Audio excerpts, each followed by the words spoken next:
Ano ang kailangan para bumuti ang bayan? Mag-resign na si BBM. Sabi nila, same line. You have to go to the top of it. Mag-resign na siya. He will not resign, so he has 2 years left. Kung may pwedeng gawin ang Pangulong Marcos Jr. sa last 2 years niya para mapabuti ang gobyerno, ano po yun? Number one, lahat ng mga cabinet secretary na may issue, kagaya dyan mga sa customs, mga ganyan-ganyan, tanggalin niya, i-vet ng committee na hindi political, di ba? Isa. Tapos si Secretary Vince Dizon should make true his word na kahit si Sandro Marcos ang investigation, iakyat nila sa ombudsman. Number 3, si Sandro Marcos ipa-resign as majority leader kasi nakakasama yun sa image niya. Isa pa, yung budget na yan. Bakit yung may mga ano pa dyan, mga unprogrammed funds? Para ano pa yan? Yan ang source ng pagdanakaw eh. Kasi yung budget talaga, they use that, Karen. They use that to loot our taxpayers' money. Nakakahiya. We're utang ng utang. Deficit spending kayo, I propose walang sweldo ang mga senador. Presidente, Vice President, Senador at Congressman. Walang sweldo. Bakit in Venezuela when they took over, kalahati na lang sweldo nila? Deficit na tayo eh.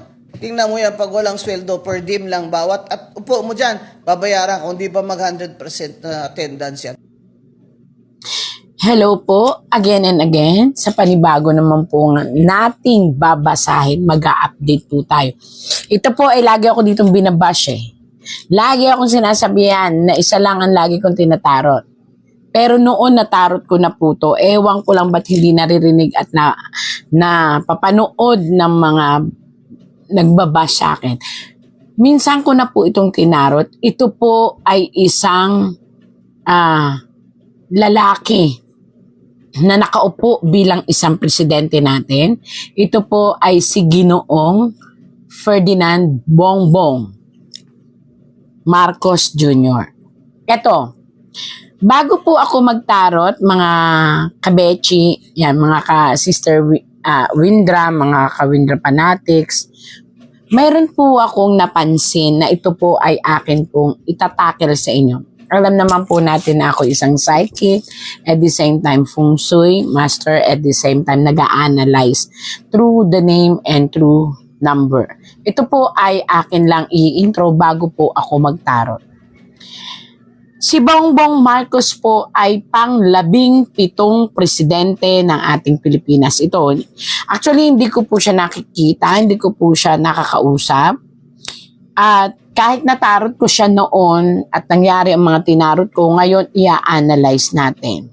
Ngayon ko lang po ito napuna. Si Bongbong Marcos ngayon bilang ika-17 na Pangulo ng Pilipinas. Alam niyo po ba na ang 17 ay umuugat at kapag binuo ay 8? Pag pinagsama po yan 1 plus 7 is 8. And ang 8 po is paulit-ulit na bilog kung saan it will repeat itself as a character. Kapag iginilid mo ay infinite, pag inihiga mo ay infinity, kapag itinayo mo siya is distraction po. So ang ibig sabihin, ang posisyon po ngayon ng ating presidente ay isang siglo o isang sinyales na siya ay uulit. Paulit-ulit yan. So kung ano ang ibig sabihin ng paulit-ulit, sa kanyang upuan po, 1 plus 7 is 8. Ibig sabihin nito, 8, paikot, pababa, at paulit-ulit na problema lang. While 1, nag-iisa, plus palakol. So it means it will cause distraction sa kanyang upuan. Ngayon ko lang po ito napansin nung ako po tumingin. Daranas po ang ating presidente kung ang susundin natin ay ang feng shui o ang ang senyales ng numero sa pagiging palakol. So, maaari siyang makaranas ng pagsibak or maaari siyang makaranas ng matinding hatol ng hustisya. Palakol. Nag-iisang palakol. At nung ito ay natotal, ito ay naging 8. Yun ang nakakatakot. Sana po mabigyang pansin ito ng ating presidente o ng pamilya ng presidente. Maghinay-hinay ang ating presidente. Huwag gumawa ng mga aksyon na sa tingin niya ay magtitrigel upang muling mangyari kung ano ang nangyari sa kanyang ama. 8. Pabalik-balik at muling babalik ang trauma sa pamilya. At ang palakol na 7 ng 17, ito ay magbubukas ng napakaraming sakit ng nakaraan at mabubuhay muli sa kanyang henerasyon. So dapat pag-aralang mabuti ang bawat galaw.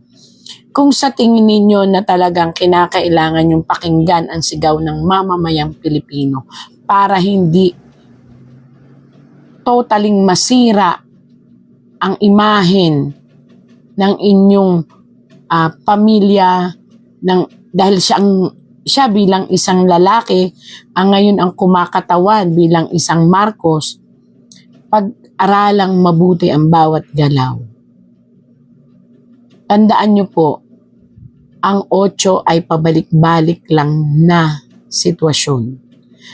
At may nakitang palakol sa inyong posisyon at upuan. At nag-iisa lang kayo na maaaring mag-umpisa ng isang nakaraan. Ang nangyari sa inyong ama ay maaaring mas masahol na mangyari pa kapag hindi pinag-aralan ng bawat galaw, kapag hindi pinagbigyan ang bawat suhestyon ng mga totoong nagmamahal sa inyo na ang itinuturo ay ang hindi kayo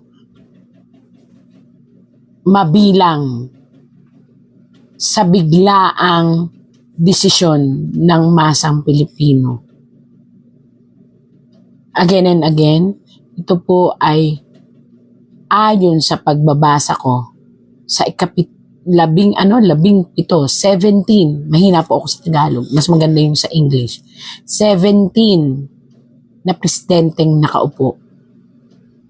At dun sa 17 na yon, ang 7 ay palakol. At ang 1 ay nag-iisang siyang tagapagmana ng Marcos na lalaki. Sa panahon ngayon, hindi pa kasama yung mga apo. At kung ano nangyari sa ama, ay uulitin kapag hindi nila inayos ang kanilang pamamalakad at magpatuloy na masangkot sila sa lahat ng mga negatibong akusasyon ng korupsyon. 8, ang ibig sabihin, babalik muli ang problemang dinanas ng pamilya. 8. Dasal po at magpakatotoo at para sa sanlibutan, kinakailangan ninyong pakinggan ang hinaing ng mamamayang Pilipino. Kapag nararamdaman na ninyo na bumabalik na ang sitwasyon ng iyong ama na panunungkulan at dinanas niya, kapag nararamdaman nyo na po yun, pakinggan nyo na po ang itinuturo ng tunay na mga taong nagmamahal sa inyo na pakinggan ang mamamayang Pilipino para hindi nyo danasin ang dinanas ng inyong ama. Yun po ang aking masasabi. Na ngayon, nabigla talaga ako. Ngayon ko lang nalaman. Actually, alam ko namang 17, pero wala pa. Banjing-banjing lang ako. Kasi nga, wala nga akong kumbaga pag dumating na lang sa isip ko. Pero I tell you po, pwede nyo pa po iyang i-correct once napakinggan niyo po kung ano ang sinasabi ng tunay na mga taong nagmamahal sa inyo. To hear the voice of the masses and to accept the reality that in this world, maaaring bumalik ang bangungot ng isang sitwasyon na nangyari sa inyong ama.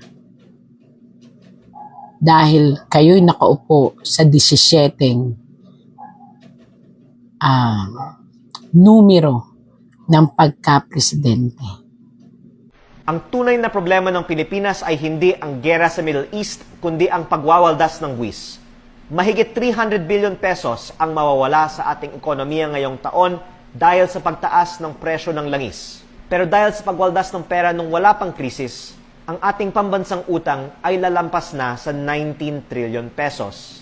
Kaya ito ang ilan sa mga dapat gawin. Bawasan ang gastos at pigilan ang mga maanumalyang transaksyon ng gobyerno. Pababain ang VAT at palitan ito ng mga mas progresibong buwis. Tanggalin ang mga miyembro ng kabinete at kanilang mga kasamahan na nagpapahirap sa mga Pilipino. At huwag kalimutan ang flood control. Huwag pumayag na ilihis ang usapan dahil korupsyon ang ugat ng ating mga problema. Hindi man kontrolado ng gobyerno ang presyo ng langis, kontrolado ng gobyerno ang paggastos at buwis. Huwag nating hayaang lalong lumubog ang ating ekonomiya at huwag masundan pa ang oil crisis ng debt crisis. Itigil ang pagwawaldas ng pera ng bayan.